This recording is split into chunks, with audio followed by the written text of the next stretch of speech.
मेरो नाम टङ्क दाल। अहिले म अमेरिकाको वाशिङटन स्टेटमा संसारकै सबैभन्दा ठूलो आईटी कम्पनी सफ्टवेयर कम्पनी माइक्रोसफ्टमा विगत 15-17 वर्षदेखि सफ्टवेयर इन्जिनियरको रूपमा कार्यरत छु। एक किसिमले भन्ने हो भने मेरो जिन्दगी सेट छ, तर मैले मेरो जिन्दगी सेट गर्नको लागि कति कष्ट भोगे र कति दुःख गरेर यहाँसम्म आइपुगे भन्ने कुरा सायद सबैलाई थाहा नहुन सक्छ र धेरै साथीहरूलाई यो मेरो जिन्दगीको कथाबाट प्रेरणा पनि मिल्छ भन्ने उद्देश्यका साथ मैले यहाँ केही मेरा पर्सनल कुराहरू राखेको छु। मलाई जति बेला थाहा भयो, मलाई थाहा हुँदादेखि नै बुबाले अर्कै आमा ल्याएर उतैतिर बसेको, अनि त्यही न्युमा मेरो घरमा आमालाई साह्रै दुःख दिएको सासू ससुराहरूले 1 महिनाकी सुत्केरी आमालाई घरबाट निकालिदिएको, अनि पुसको ठिर्याउने जाडोमा हजुरआमा र काकाहरूले आमाको ओड्ने ओछ्याउने तल आँगनतिर फालिदिएको अलिअलि याद छ अझै पनि मलाई। त्यसपछि बाँच्नका लागि आमाले दमकको फुटपाथमा एउटा बोरा ओछ्याएर छेउमा 2-4 मुठा साग, 2-4 दाना फलफूल बेचेर गुजारा चलाउनुहुन्थ्यो। हामीलाई आमासँग भेट्ने अनुमति थिएन त्यो बेलामा। बाउ त छँदै थिएनन् भन्दा पनि हुन्छ, आमासँग पनि भेट्ने अनुमति थिएन। आमालाई भेट्न हामी भागेर जान्थ्यौं र फिर्ता आउँदाखेरि काकाहरूले, हामी त्यो बेलामा 5-6 क्लासमा पढ्ने भनेको एकदमै बच्चा थियो, त्यो बेलामासम्म पनि बिजुलीको तार बटारेर हामीलाई पिर्थे। त्यो बेलामा त्यो कुटाइबाट हाम्रा छालाहरू पटपट फुटेको हुन्थ्यो, घाउ भएका हुन्थे। तर त्यसो नगर भनेर कोही पनि मान्छे रोक्न आएको मैले देखिन। भनेको सुनिन्छ नि, कुकुरले पनि नपाएको दुःख भन्ने जुन शब्द छ, त्यो सायद मेरो बाल्यकाल थियो होला, त्यस्तो लाग्छ मलाई। यो सब हेर्दाखेरि अहिले मलाई यस्तो लाग्छ कि मेरो घर त्यो बेलामा मान्छे होइन राक्षसको बास थियो मेरो घरभित्र। त्यसो भन्दा सायद फरक नपर्ला। त्यसपछि यो सब सहन नसकेर मैले 6 क्लास पढ्दादेखि नै घर छोडेर भागे, आमाकोमा गएँ र आमालाई साथ दिन थाले। आमासँगै डोको बोके, फुटपाथमा फलफूल बेचे, सागसब्जी बेचे। बिहान खाँदाखेरि बेलुका के खाने भन्ने डर हुन्थ्यो हामीलाई। नयाँ लुगा लगाउनको लागि दसैँ कुर्नु पर्थ्यो, अरूले दिएका च्यात्तेका लुगा लगाएर दिन कट्थ्यो हाम्रो। अर्को हिसाबले भन्ने हो भने मैले बच्चा हुन कहिले पनि पाइनँ। सानैदेखि जवान हुन कर लागे मलाई। सबैको बाल्यकाल रमाइलो हुन्छ, तर मेरो बाल्यकाल आतंक, डर, गरिबी र ट्रमा बाहेक अरू केही पनि छैन मेरो बाल्यकालमा। अहिले पनि कुनै दिन राति सपनामा मैले बाल्यकाल देखेँ भने म रातभरि सुत्न सक्दिनँ। कुनै पनि सिनेमाको कथा भन्दा कम छैन मेरो बाल्यकाल। त्यति हुँदा हुँदै पनि मलाई त्यही बेलादेखि थाहा थियो कि मैले पढिनँ भनेदेखि मेरो जिन्दगी यहाँभन्दा माथि उठ्ने छैन। मैले सधैँ जिन्दगी यसै गरी बिताउनु पर्नेछ। पढाइ मेरो एकदमै राम्रो थियो सानैदेखि। यति दुःख गरेर पनि कुनै पनि साल मैले क्लासमा फर्स्ट सेकेन्ड भन्दा तल झरेको मलाई अहिलेसम्म थाहा छैन। कुनै पनि कुरो एकपटक पढेपछि दोहोऱ्याएर पढ्नु पर्ने। एसएलसी पास गर्ने बित्तिकै एसएलसी दिनेहरूलाई नै पढाउन थाले, आइकम पास गरे आइकम पढ्नेहरूलाई नै पढाउन थाले। गर्दै गर्दै मेरो डाक्टर र इन्जिनियर बन्ने जुन सपना थियो त्यो आर्थिक अवस्थाले पूरा हुन पाएन। मैले कमर्स पढ्न थाले। दिनभरि काम गर्थे, बिहानको कलेज जान्थे, बेलुका ट्युसन पढाउँथे, अनि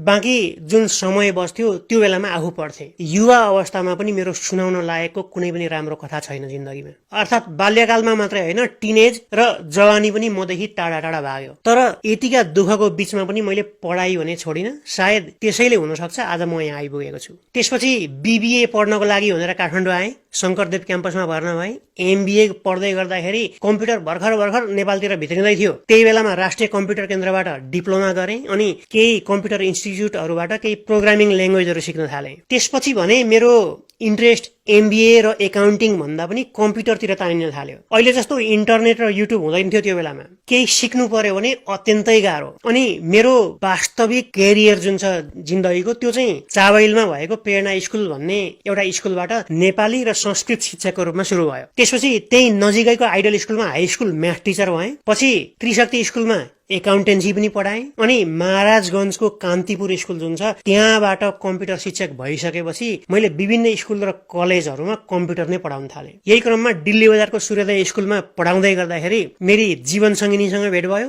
विवाह पनि भयो। अहिलेसम्म पनि उनले मेरा हरेक सुख दुःखमा साथ दिँदै आइरहेकी छिन्। यो मेरो बाल्यकालदेखि जवानीसम्मको मेरो क्यारियरको एकदमै छोटो डिस्क्रिप्सन भयो। अर्को, धेरै साथीहरूले सोध्नु भएको छ तपाईँले नेपाल चाहिँ किन छोड्नु भएको। प्रश्नको उत्तर गाह्रो छ, तर सायद एउटै मात्रै कारण छैन यसमा। र नेपाल छोड्छु भन्ने कुरा मैले कल्पनासम्म पनि कहिले गरेको थिएन। जब मलाई कम्प्युटरमै अगाडि बढ्छु भन्ने लाग्न थाल्यो, मैले त्यही बीचमा विभिन्न कोर्सहरू गरेँ, सर्टिफिकेसनहरू गरेँ, केही सफ्टवेयरहरू प्रोग्रामहरू आफैले लेखेर बेच्न पनि थालिसकेको थिएँ त्यो बेलामा। अनि स्कुलमा मात्रै नभएर केही +2हरूमा पनि मैले कम्प्युटर पढाउन थालिसकेको थिएँ। जिन्दगीले बिस्तारै रफ्तार पक्रदै थियो मेरो। बिहानदेखि बेलुकासम्म पुरै बिजी हुन थालिसकेको थिएँ। पैसा राम्रै कमाइ हुन्थ्यो भनौँ त्यो बेलामा। भक्तपुरको ठिमी नयाँ बस्तीमा एउटा घर पनि बनाउन भ्याइसकेको थिएँ। अनि पढाउने मात्रै होइन, एउटा स्कुल र एउटा +2मा पार्टनरसिपमा पैसा हालेर सञ्चालक पनि भइसकेको थिएँ। यो सब गर्नुको पछाडि म नेपालभित्रै बस्छु र नेपालमै जम्छु भन्ने उद्देश्य थियो। जिन्दगी क्रमशः सही बाटोमा बढ्दै थियो त्यो बेलामा। त्यही बेलामा नेपालमा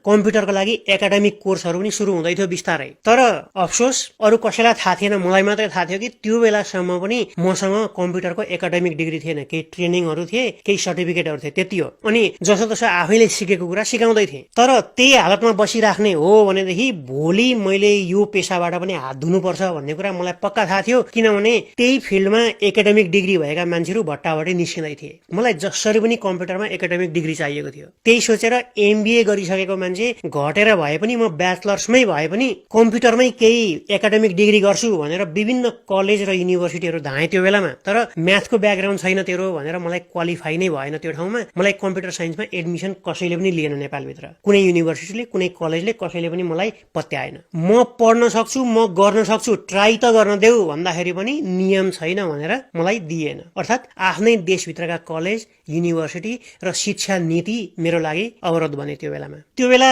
संसारभरि कम्प्युटर झन् अगाडि बढ्दै थियो। इन्डियाले कम्प्युटरमा धेरै प्रगति गरिसकेको थियो। तर नेपालमा भने +2मा कम्प्युटर साइन्सलाई अप्सनल सब्जेक्ट बनाएर राखेको थियो। त्यो पनि हटाउने खेल सुरु भयो। कति ठाउँमा डेलिगेसन गयौँ त्यसको लागि, कति कुरा बुझाउन खोज्यौँ, तर कसैले पनि बुझेन। माथि कुर्सीमा बसेकाहरू नीति निर्माताहरू जो थिए उनीहरूको लागि भने कम्प्युटर भनेको 2-4वटा इमेल पठाउने, 1-2वटा डकुमेन्ट ड्राफ्ट गर्ने भन्दा बढी कुरो केही पनि थिएन। हाम्रो केही पनि लागेन। एकातिर जागिर क्रमशः खुस्किँदै गएको स्थिति थियो। नेपालबाट कम्प्युटर साइन्सको पढाइ बिस्तारै स्कुल र कलेजबाट हट्दै गएको स्थिति थियो भने जहाँ जहाँ जागिर पाइन्थ्यो त्यो ठाउँमा पनि नातावाद, भन्छुनवाद, पार्टीवाद, झण्डावाद हाबी सुरु भइसकेको थियो। अर्थात् सबै ठाउँमा पोलिटिक्स सुरु भइसकेको थियो। एकातिर पढ्न खोजेको कुरा पढ्न नपाउने, अर्कोतिर भनेको ठाउँमा जागिर नपाउने, हेर्दा हेर्दै म पछाडि पर्ने र म थन्किनु पर्ने स्थिति मैले देख्न थालेँ। ठ्याक्क त्यही बेलामा माओवादीको आन्दोलनले देश उथलपुथल भइरहेको थियो। मर्नुभन्दा बहुलाउनु जाति भनेर मैले अमेरिकाको एउटा युनिभर्सिटीमा त्यही बीचमा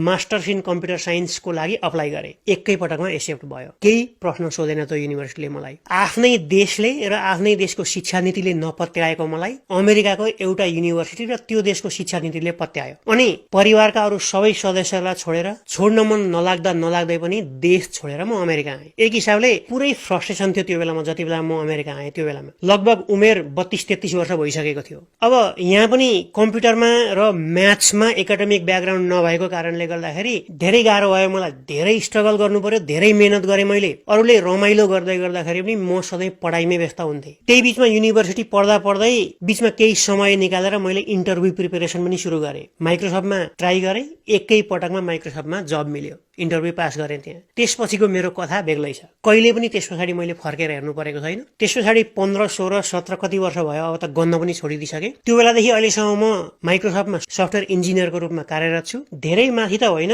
तर गर्व गर्न लायकको ठाउँमा पुगेको छु। राम्रै छ। अहिले मैले सोचेको सब कुरा पूरा गर्न सक्ने भएको छु। सब आफ्नै बलबुताले। अमेरिकालाई त्यसै सपनाको देश भनिएको होइन। तपाईमा खुबी छ र तपाईँ मेहनत गर्न सक्नुहुन्छ भने भन्छुन, नाता, कृपा, राजनीति कुनै पनि कुराले छेक्दैन यो ठाउँमा तपाईलाई। राम्रो मान्छे पक्का अगाडि बढ्छ। यो कुरा नेपालले भने सिक्नुपर्छ। कोटा र भन्छुनबाट माथि पुगेका मान्छेहरूले नम्बर त दिन सक्लान्, क्वान्टिटी त दिन सक्लान्, तर क्वालिटी कहिले पनि आउँदैन त्यस्तो ठाउँबाट।